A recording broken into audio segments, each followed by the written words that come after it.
Première mission du programme d'exploration planétaire New Frontier de la NASA avec Juno et Osiris-Rex, New Horizon est aujourd'hui la sonde spatiale qui a permis d'explorer l'objet le plus lointain de l'humanité. Vous êtes prêts? C'est parti!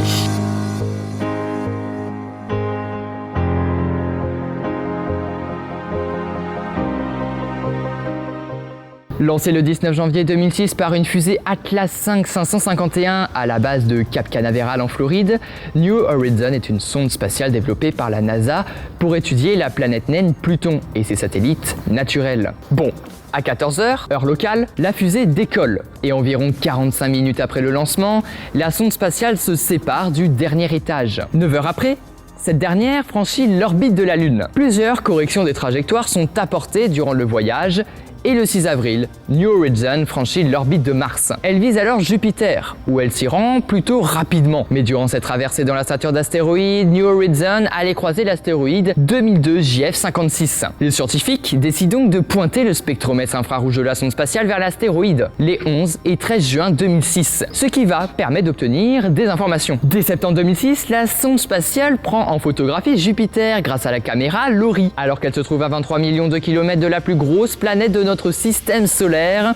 Le 14 février 2007, New Horizon entre dans la zone d'influence gravitationnelle de Jupiter. On remarque alors la grandeur de cette planète gazeuse. 2 semaines plus tard, la sonde spatiale passe à seulement 2,3 millions de kilomètres. Puis elle la quitte grâce à son assistance gravitationnelle. Ce passage près de Jupiter a permis à New Horizon de collecter des informations précises comme les orbites des lunes intérieures de Jupiter ou encore elle a pu effectuer des photographies du système jovien. À partir du 28 juin 2007, New Horizon rentre dans sa phase hibernation pendant son voyage vers sa destination voulue, qui est Pluton. Et cela va durer près de 7 ans et demi pour parcourir 4,8 milliards de kilomètres. Donc elle est dans cet état de juin 2007 à décembre 2014. Quand elle sort de l'hibernation, le 6 décembre 2014, elle se trouve à 220 millions de kilomètres de Pluton. Ces observations commencent dès janvier 2015, où ces instruments sont utilisés, notamment encore une fois la caméra LORRI, qui doit savoir les orbites ainsi que les mouvements des satellites qui tournent autour de Pluton. Le 25 janvier, elle dévoile une photographie de cette dernière ainsi que de Charon, qui est presque aussi grosse que sa planète naine. Puis, au fur et à mesure, le système plutonien est photographié par New Horizon. Du 7 au 14 juillet 2015, la sonde spatiale commence sa traversée pour une observation de la planète naine et de ses lunes. LORRI, encore sollicité, effectue en premier lieu des photos de Pluton et de Charon. Les autres instruments sont aussi utilisés durant cette traversée, comme l'instrument ALICE, qui doit déterminer la composition de l'atmosphère de la planète naine, mais aussi observer la surface de Charon et de Pluton. Mais c'est le 14 juillet 2015 que New Horizon survole la planète naine à 11 095 km de distance, puis son plus gros satellite naturel à 26 926 km de distance. La Terre reçoit les images 22 heures après le survol du système plutonien par New Horizon. Mais c'est en novembre 2016 que le transfert de données est amené vers la Terre.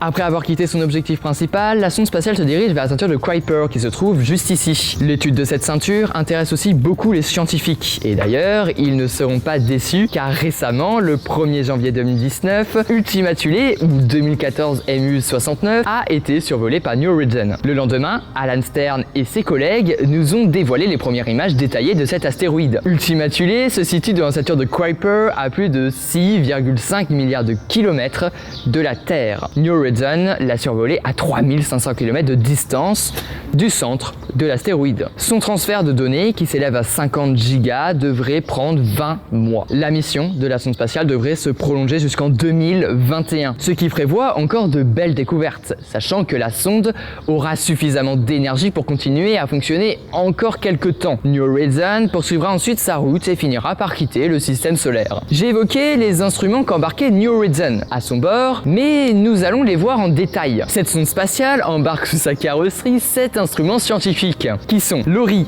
télescope, ALICE, spectromètre d'imagerie ultraviolette, RALPH, télescope d'imagerie, REX, expérience radioscience, SWAP, spectromètre de vent solaire et plasma, PEPSI, spectromètre de particules énergétiques, SDC, détecteur de poussière. Aujourd'hui, les scientifiques en charge de la mission cherchent un troisième objectif à New Horizon.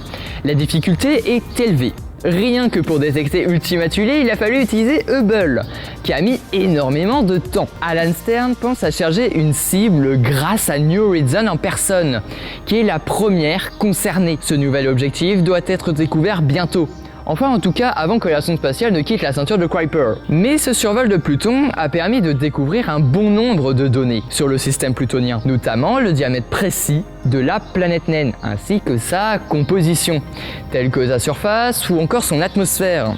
Cette dernière était connue des scientifiques depuis 1988 et des changements de chiffres ont été détectés grâce aux instruments de New Horizons, comme la pression à la surface de Pluton mesurée par l'instrument REX, qui est 2 fois inférieure aux mesures faites de la Terre. D'autres découvertes ont été faites sur les lunes de Pluton. Son chiffre est de 5 lunes, dont Styx, Hydre, Nix, Kerberos et la plus grande, qui est Charon. Et voilà, c'est déjà terminé pour ce format long, j'espère qu'il vous aura plu. Si c'est le cas, vous pouvez vous abonner, vous pouvez aussi lâcher un pouce bleu dans la barre des pouces bleus, aussi lâcher un petit commentaire si ça vous a plu, si vous voulez tout simplement proposer des suggestions pour améliorer ce format. Mais en tout cas, c'était la ref, je vous retrouve à la prochaine, à plus.